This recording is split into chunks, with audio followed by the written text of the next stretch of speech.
ሰላም እንደምን አላችሁ ተመልካቾቻችን። በዚህ ሰሞን ያገኘናቸው መረጃዎች ወደ እናንተ እናደርሳለን። ለዚህ ዩቲዩብ ቻናል አዲስ ሆናችሁ ሰብስክራይብ በማድረግ ቤተሰብ ሆኑ። ያላችሁን ሀሳብ አስተያየት በሀሳብ መስጫ ሳጥን ላይ ጻፉልን።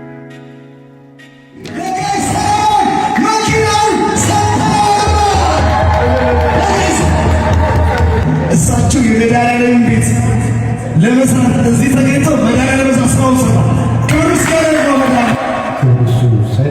አዶናይ በእውነት በጣም ልቡ ቅን የዋህ ነው።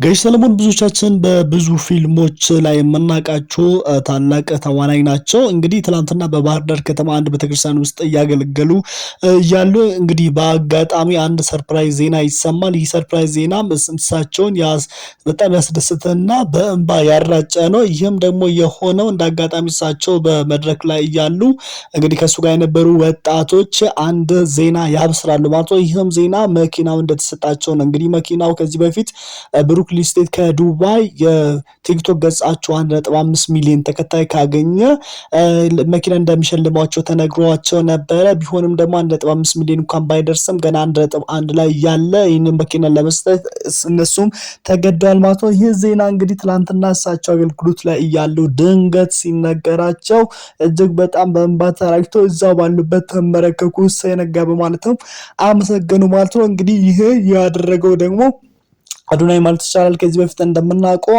በአጋጣሚ አንድ ቀን በታክሲ ሲሄዱ ቪዲዮ ተቀረጸ። ያ ቪዲዮ ደግሞ አዶናይ ጋር ደረሰ። አዶናይም ደግሞ ህዝቡ ማሰባሰብ እንግዲህ የቲክቶክ የነ ብሩክ ሪል ስቴት ቲክቶክ ፎሎ እንዲደረግ አድረገ። ከዛ በፊት ግን መጀመሪያ ማን እንደሚሰጥ ማስተባበር ላይ እሱ ነበር ሲሰራ ነበር። ወይ በቲክቶክ ላይቭ አካውንታችን ላይ ገንዘብ ገብቶ ገንዘብ ተሰብስቦ ወይም ደግሞ ይህንን ስፖንሰር ማድረግ የሚፈልጉ ከመኪና አስመጪ መኪናው ተገዝቷል። እንግዲህ ሁላችሁ እንኳን ደስ አላችሁ።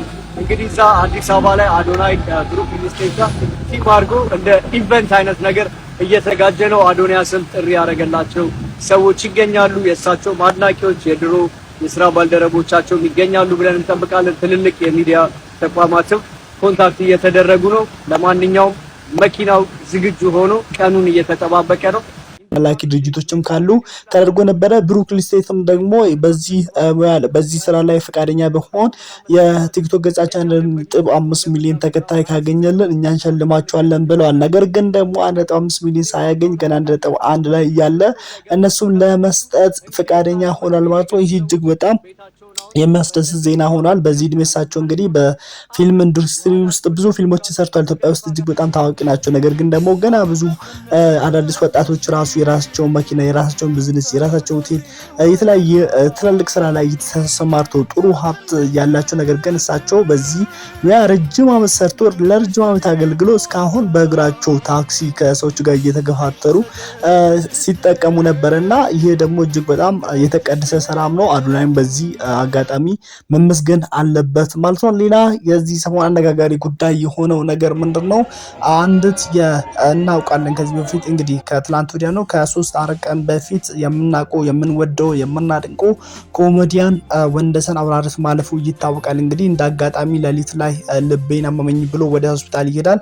ከዛ በጣም አስደንጋጭ ክስተት ነበረ። በዛን ጊዜ እንደውም በጣም አሞት ትንሽ ተሽሎ ደግሞ ከአንድ ቀን በኋላ እዛው በነበረበት ሆስፒታል ማረፉ ይታወቃል። እንግዲህ ካረፈን በኋላ የቀብር ስነ ስርዓቱ ላይ የታዩ ቪዲዮዎች እና የታዩ ምስሎች እጅግ በጣም አሳዛኝ ናቸው።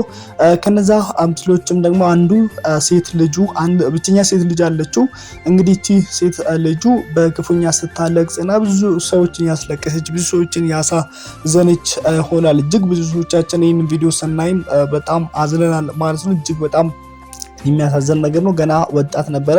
የአንድ ልጅ አባትን ብቻም ነበረ ኮሜዲያን ወንደሰን አውራሪስ ማለት ነው። በዚህ የቀብር ስነ ስርዓቱ ላይም እጅግ በጣም ታዋቂ ኮሜዲያን፣ የሚዲያ ሰዎች፣ ብዙ የፊልም ኢንዱስትሪ ውስጥ ያሉ ሰዎች እንደዛም ደግሞ ብዙ ታዋቂ ሰዎች፣ ባለስልጣኖች በቀብር ስነ ስርዓቱ ላይ ተገኝተዋል። እጅግ በጣም የሚያሳዝን ነገር ነው።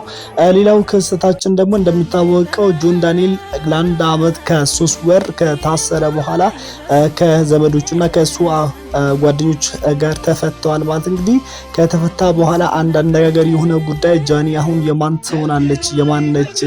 አሁን አዶናይን ትታ ወደ እሱ ትመለሳለች ወይስ ከአዶናይ ጋር ትቀጥላለች የሚለው ነገር ለብዙዎች ጥያቄ ሆኗል። እንደሚታወቀው ጆን ዳንኤል ከመታሰሩ በፊት እሷ ከጆን ዳንኤል ጋር የፍቅር ግንኙነት እንደነበራቸው ሲነገር ነበረ። በሚዲያም ደግሞ መተው ሁለታቸውም ተናግሮ ነበረ። እንግዲህ ተውቋቸው በቲክቶክ ቢሆንም ግን አብሮ ጥሩ ጊዜያቶችን እንዳሳለፉና አብሮ ብዙ ቪዲዮችን እንደሰሩ ያው ከዚህ ቪዲዮዎችም እኛ ለመመልከት እንደምንችለው ማለት ነው። ከዛ በኋላ እሱ እስር ቤት ከገባ በኋላ ግን አዶናይ ወደ ሀገር ተመልሶ እጅግ በጣም ታዋቂ የሆነ መጣ። እጅግ በህዝቡ ዘንድም ተቀባይነት እያገኘ ስመጣ ከጃኒ ጋር አብሮ እንደ ቀልድ ላይቭ መግባት ጀምሩ። ያ የላይቭ አብሮ መግባት ደግሞ ጓደኝነት አድጎ በአካልም መገናኘት አብሮ መቀሌ፣ አዲስ አበባ፣ እዚህ እዛ እያሉ የፈለጉትን ቦታ እየሄዱ እየተዝናኑ አብሮ ማስታወቂያ እየሰሩ ያ ግንኙነታቸው በጣም ከመጠን እያለፈ ሲመጣ እጅግ አነጋጋሪ ሆነው ሁለቱም ፍቅረኛዎች ሆኗል የሚል ጭምጭምታ መውጣት ጀመረ ማለት ነው።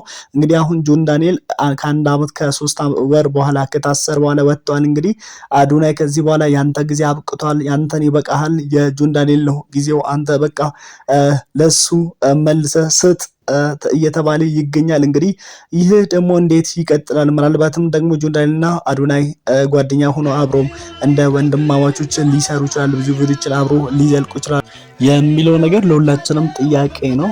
ብዙ ጊዜ ቲክቶከር ስለሆኑ በአንድ ፕላትፎርም ላይ ስለሚሰሩ በአንድ አይነት ስራ ላይ ስለሚሰማሩ ይግባባሉ የሚል ሀሳብ አለኝ። ምክንያቱም እነሱ ከዚህ በፊት ድንገት እንኳን ባይተዋወቁ አሁን ደግሞ አዶናይ ከሁሉም ሰው ጋር የሚግባባ ተግባቢ ሰው ስለሆነ ከጆን ዳንኤል ጋር መግባባት የሚያቅተው አይመስለኝም። ምናልባት የጃኒና የአዶናይ ጉዳይም ደግሞ በፍቅር ደረጃ ሳይድ እንዲሁ ኖርማል ጓደኝነትም ሊሆን ይችላል። ምናልባት እኛ ሚዲያ ላይ እንደምናወራ ላይሆንም ስለሚችል ነገርየው ብዙም እነሱን የሚያጣላ አይመስለኝም። ምክንያቱም ከዛ በፊትም ከሱ ጋር የፍቅር ግንኙነት ይኖራቸው እንጂ እንደምታውቀው ከሱ ጋር እየታሰረችው ማለትም ከጆን ዳንኤል ጋር የታሰረችው ናዩ የምትባል ቲክቶከርም ደግሞ ከጆን ዳንኤል ጋር ፍቅረኛሞች እንደነበሩና እንደውም የወለደችው ልጅ የሱ እንደሆነ ይነገራል። እንግዲህ ሁለቱ የራሳቸውን ስለያዙ ከአዶናይ ጋር የሚያጣላው ነገር አለም ብዬ አላስበው። እንግዲህ በዚህ ሰሞን የያዝናቸው መረጃዎቻችን ይህንን ይመስሉ ነበር። ለዚህ ዩቲዩብ ቻናል አዲስ ሆናችሁ ሰብስክራይብ በማድረግ ቤተሰብ መሆናችሁ እንዳትረሱ። ሰላም ሁኑ።